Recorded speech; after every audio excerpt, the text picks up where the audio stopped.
Namaste. Welcome back again to another Krishna book reading. My name is Janapati Das, and we are going to read more of our stories today. First, of course, we're going to engage in some Kirtan Meditation, the hearing and chanting, by which we can engage and be able to turn the spotlight within, to be able to turn our consciousness, to be able to purify our consciousness, to be able to hear the transcendental truth coming from the Srimad Bhagavatam today. So please join in with me. Let me offer my respects to all of you, and I will offer my respects to my spiritual master with this first mantra.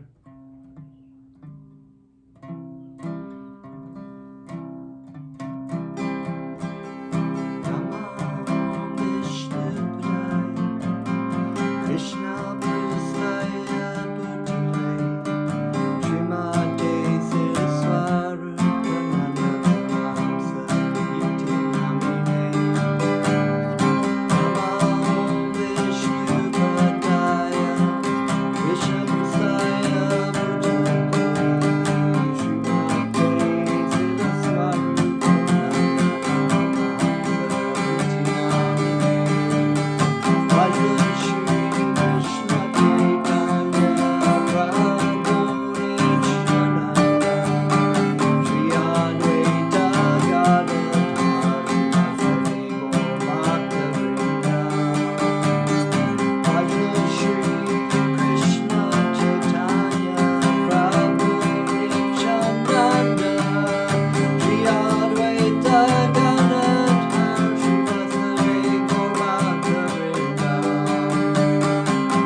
Om Namo Bhagavate Vasudevaya. Welcome again.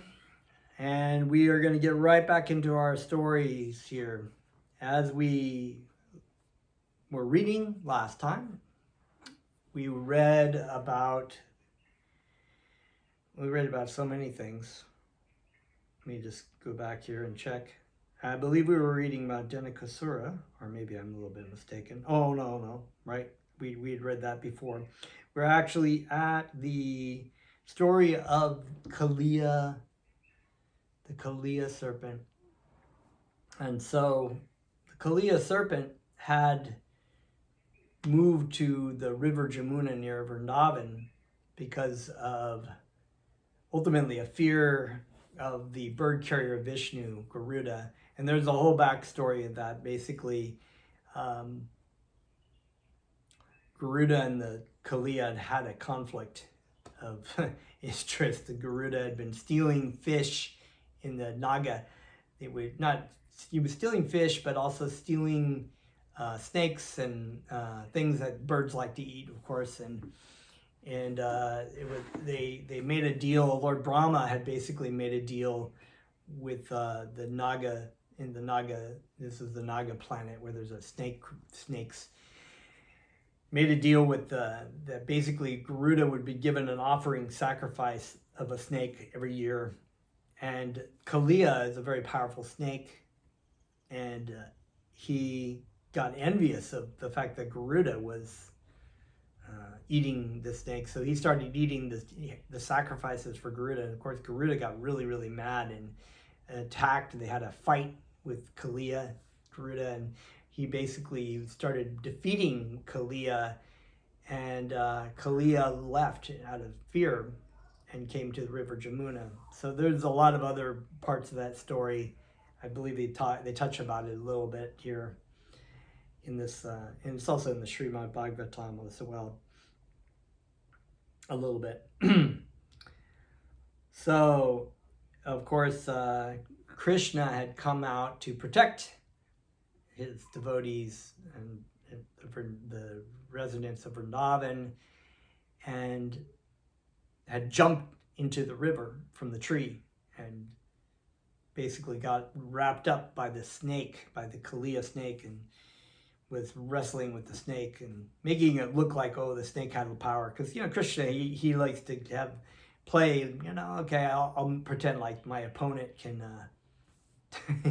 have some sort of like advantage over me. So this in a lot of Krishna's pastimes and incarnations, this is a situation. Lord Nrsingadev fighting with Hiranyakashipu. Hiranyakashipu was a demon and got puffed up because Hiranyakashipu allowed, Lord Nrsingadev had allowed Hiranyakashipu to be released, and so he felt very puffed up. And the same kind of thing here.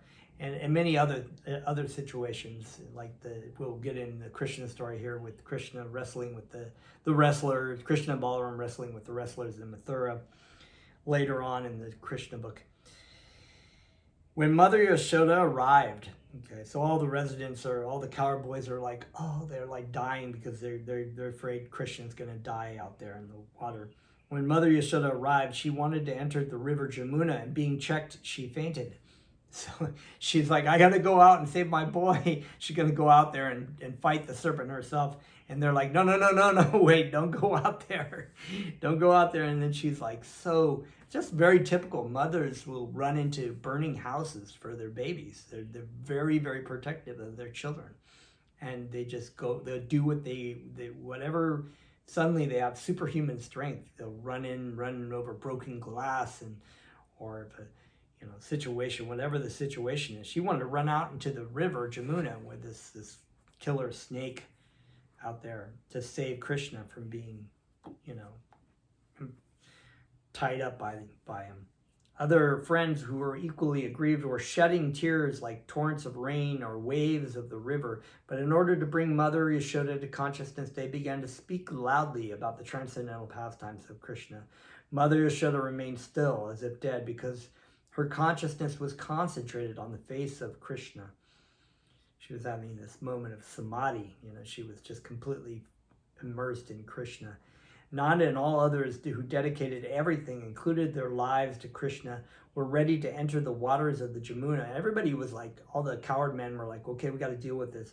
But Lord Balaram checked them because he was in perfect knowledge that there was no danger. Lord Balaram is in the know here. For 2 hours, Krishna remained like an ordinary child, gripped in the coils of Kalia. It must have been the longest 2 hours for everybody. But when he saw that all the inhabitants of Gokula, including his mother and father, the gopis, the boys, and the cows, were just on the point of death, and that they had no shelter for salvation from imminent death, Krishna immediately freed himself. He began to expand his body, and when the serpent tried to hold him, he felt a great strain.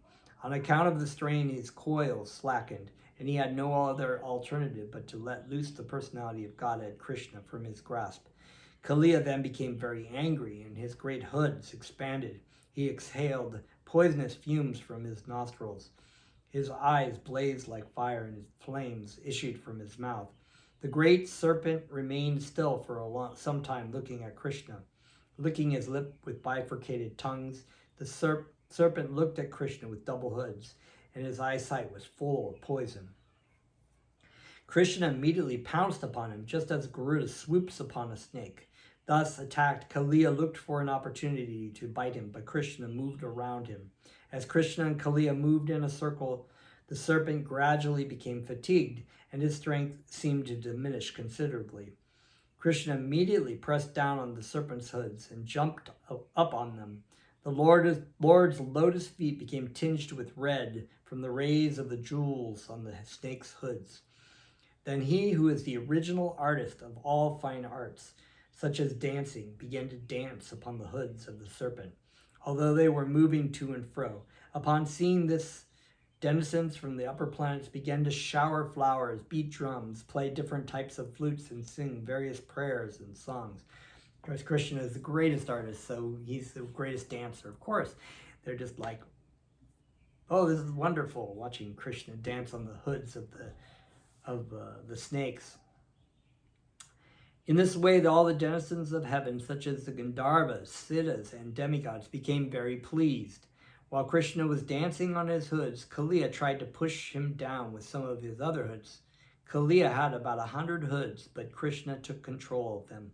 He began to dash Kalia with his lotus feet, and this was more than the serpent could bear. Gradually, Kalia was reduced to struggling for his very life. He vomited all kinds of refuse and exhaled fire. While throwing up poisonous material from within, Kalia became reduced in his sinful situation. Out of great anger, he began to struggle for existence and tried to raise one of his hoods to kill the Lord. It's very wonderful because this is the state of the living entity. They're so puffed up of their prestige and their power, just like Kalia had all this venom, and he was very powerful with all of his hoods and strength. But Lord Krishna came to him and kicked down his hoods, just like the Supreme Lord will appear for the living entity who is not surrendered to him as the time factor, as great death. It'll be like being kicked down, and out of fear and anger, there's a struggle for existence.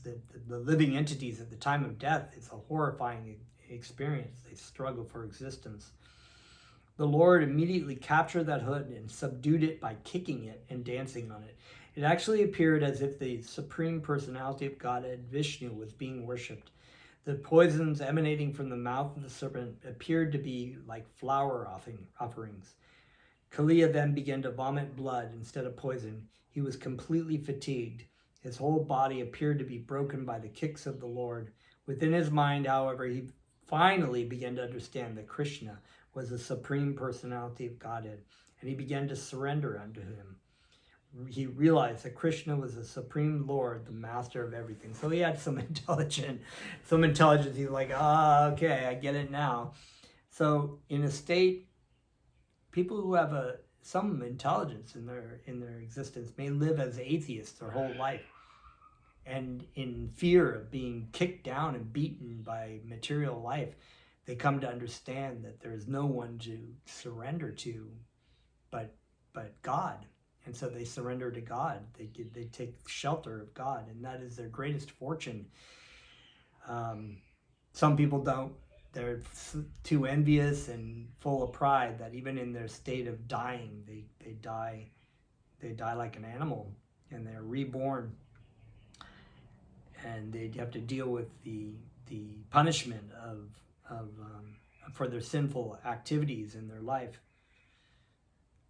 The wives of the serpent, known as Nagapatnis, saw that their husband was being subdued by the kicking of the Lord, within whose womb the whole universe remains. Kalia's wives prepared to worship the Lord, although in their haste their dress, hair, and ornaments became disarrayed. They also surrendered unto the Supreme Lord and began to pray. They appeared before him, put forward their offspring, and anxiously offered their respectful obeisances, falling down on the bank of the Jamuna. The Nagapatnis knew that Krishna is the shelter of all surrendered souls, and they desired to release their husband from the impending danger by pleasing the Lord with their prayers. This is, there's a lot of stories actually in the Vedic stories where the women are the ones who are more surrendered. And it's said because people in male bodies, because Krishna is the supreme male, he's the supreme controller, the desire of a living entity in a body of a male oftentimes wants to dominate and wants to be in control more than the female. Females are much more submissive, generally speaking. And in these stories, the Nagapatnis, they knew. They took a moment, they took the time, and we'll have other stories in these Krishna books where the wives, like the wives of the Brahmanas in another story, had more intelligence than their men counterparts. And they saved their husbands because they, like good wives, they wanted to protect their husbands from any kind of sinful reaction or this is a sign of a good wife who actually serves their husband in a way that is in any situation protects them. The Nagapatnis began to offer their prayers as follows: "O dear Lord, you are equal to everyone. For you there is no distinction between your sons, friends, or enemies. Therefore the punishment which you have so kindly offered to Kalia is exactly befitting. O Lord, you have descended especially for the purpose of annihilating all kinds of disturbing elements within the world. And because you are the absolute truth, there is no difference between your mercy and punishment." And so a devotee, a pure devotee will think, if they don't curse God if something bad happens in their life. They generally think of it as mercy of Krishna because they've done something in this life karmically that it's caused pain to other people, to other living entities, and they were done sinful things, so that the karmic reaction of that is actually mercy, considered as mercy, so that you don't have to suffer the sinful reactions further on in life, and also in next lives, and also having to suffer at the hands of Yamaraj. So that's why they say that there is no difference between your mercy and punishment. We think, therefore, that this apparent punishment to Kalia is actually some benediction. We consider that your punishment is your great mercy upon us, because when you punish someone, it is to be understood that the reactions of his sinful activities are eradicated. It is already clear that this creature appearing in the body of a serpent must have been overburdened with all kinds of sin. Otherwise, how could he have the body of a serpent? Your dancing on his hoods reduces all the sinful results of actions caused by his having this body of a serpent. It is therefore very auspicious that you have become angry and have punished him in this way. We are very astonished to see how you have become so pleased with this serpent, who evidently performed various religious activities in his past life.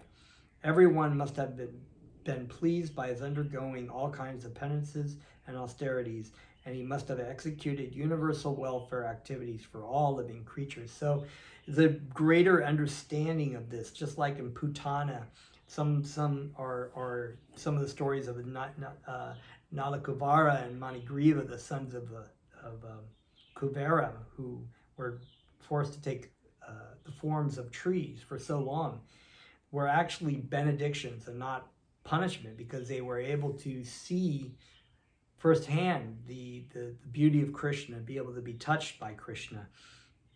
In this case, Kalia was able to be danced upon by Krishna with his lotus feet. So the touching of the body of Krishna is all purifying. So it is a benediction. The Nagapatnis confirm that one cannot come in contact with Krishna without having executed pious activities and devotional service in his previous lives. As Lord Caitanya advised in his Shikshashtaka, one has to execute devotional service by humbly chanting the Hare Krishna mantra, thinking oneself lower than the straw on the street and not expecting honor for himself, but offering all kinds of honors to others. That's one of the third prayer of Lord Caitanya. One should chant the holy names of the Lord in a humble state of mind, feeling oneself to be lower than the straw on the street. One should be more tolerant than a tree, devoid of all sense of false prestige, and ready to offer all respects to others and never expecting respect in return. In such a state of mind, one can chant the holy names of the Lord constantly. It's a beautiful prayer. My spiritual master has instructed us to say it every day, to reflect upon it every day, because it's such a beautiful, beautiful prayer and summarizes everything about spiritual life. The Nagapatnis, as Lord Caitanya advised in his Shikshashtaka, one has to execute devotional service by humbly chanting the Hare Krishna mantra, thinking oneself lower than the straw on the street and not expecting honor for himself, but offering all kinds of honor to others. These are devotees. They never expect honor. They actually feel much, much below everyone else. They can take complete shelter of Krishna and have complete faith in their spiritual master in Krishna. And they honor everyone else. They don't expect to be honored, which is a very contrary thing to modern life. Everybody wants to be honored. Everybody wants to be right. Everybody wants, this is the sickness of our situation right now in the material world of living entities. Feel like I am Krishna. I am important. What I have to say is very, very important. So it's just such an ignorant and great illusion, as we have seen. We're this insignificant living entity. We've read about in the past with how Lord Brahma was aware of his insignificant state compared to Lord Krishna. And he's the creator of this universe. He's extremely much more powerful and much more majestic than any of us. But we are in this world, and you can look around and everybody feels like they're very self-important. What they have to say on Twitter is important. If they say something, then they feel like, but I'm the voice of reason, it's like, and then you get like people who are like, oh, you're such a da-da-da, and they're like, how could they say that thing to me? It's like, just really funny, they're just this little insignificant person who could be crushed by killed at any time by death, and they feel like they're very important. I am the CEO of this company, or I am the teacher of this classroom, and all these kids are my servants. So it's like, it's not the attitude that Lord Caitanya is suggesting that devotees have. We should feel lower than the straw on the street, a very, very meek and humble attitude, taking complete faith and shelter of Lord Caitanya, of Krishna, and our spiritual master. And once again, I was saying last time, that doesn't mean that you're a pushover. If somebody is attacking you, somebody is criticizing you, or you will stand very firm and very confident with that belief system. And I think we're going to get into this a little bit more next time. So thank you very much. We're going to read more about the prayers after that.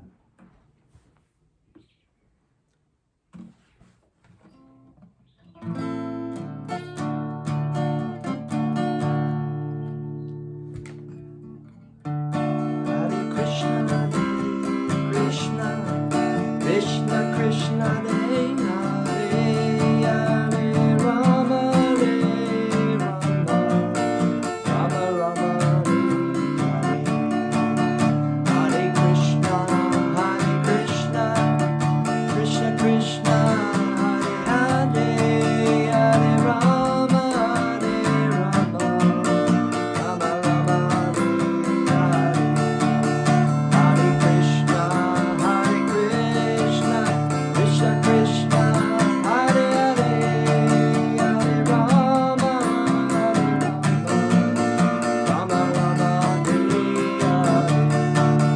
Gopala Govinda Rama, Madana Mohana, Gopala Govinda Rama, Madana Mohana. Gopala Govinda Rama,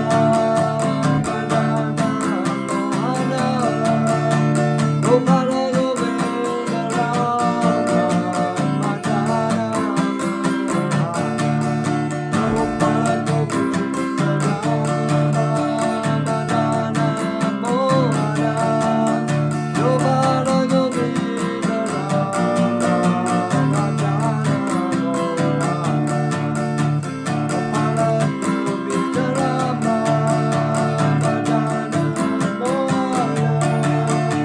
Gopala Govinda Rama, Hare Krishna, Krishna Krishna, Hare Hare, Hare Rama, Hare Rama, Rama Rama, Hare Hare. Hare Krishna, Krishna Krishna, Hare Hare, Hare Rama, Hare Rama, Rama Rama, Hare Hare. Haribol. Thank you very much. See you next time.